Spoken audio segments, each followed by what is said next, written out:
இங்க ஒரு வினோதமான கிராமம் இருக்கு. அந்த கிராமத்துல ஆண்களே கிடையாது, பொண்ணுங்க மட்டும்தான் வாழ்ந்துட்டு இருக்காங்க. அங்க இருக்கிற வயசு பொண்ணுங்களுக்கு ஆண்கள் எப்படி இருப்பாங்கன்னு கூட தெரியாது. அப்படி இருக்க ரொம்ப வருஷமா ஆண்கள் இல்லாம இருக்கிறதுனால மக்கள் தொகை குறைஞ்சிக்கிட்டே வருது. சோ மக்கள் தொகை அதிகரிக்க ராணி அந்த ஊர்ல இருக்கிற பெரிய தலைங்களை கூப்பிட்டு ஒரு மீட்டிங் போடுறாங்க. அதுக்கப்புறம் ஊர் மக்களை வர சொல்லி வயசு பொண்ணுங்களை வேட்டைக்கு அனுப்பணும்னு முடிவு எடுக்கிறாங்க. வேட்டைக்கு போறதுன்னா இந்த ஊரை விட்டு வெளியில போய் வெளியில இருக்கிற ஆண்கள் கூட இருந்துட்டு பிரெக்னன்ட் ஆனதுக்கு அப்புறம் திரும்பி வரணும். அப்படி திரும்பி வர்றவங்களுக்கு பெண் குழந்தை பிறந்தா ஊருக்குள்ள வச்சுக்கிறாங்க. சப்போஸ் ஆண் குழந்தை பிறந்தா அதை ஒரு கூரையில வச்சு ஆத்துல விட்டுறாங்க. அந்த வேட்டைக்கு போறதுக்காக தான் இப்ப பூஜை எல்லாம் பண்ணி பொண்ணுகளை செலக்ட் பண்றாங்க.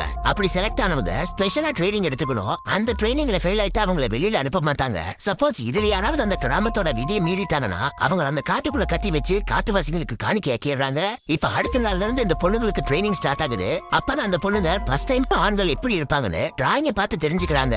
அதுக்கப்புறம் ஆண்களை பார்த்தா எப்படி நடந்துக்கணும்னு சொல்லி கொடுக்குறாங்க. அது முடிஞ்சதும் இவங்க எந்த அளவுக்கு புரிஞ்சுக்கிட்டாங்கன்னு கடைசியில் டெஸ்ட் வைக்கிறாங்க. ஒவ்வொருத்தரும் ஒவ்வொரு ஸ்டைல்ல வசியம் பண்ணி காட்டுறாங்க. அதுல பாஸ் ஆனவங்க மட்டும்தான் அந்த ஊரை விட்டே வெளியில போறாங்க.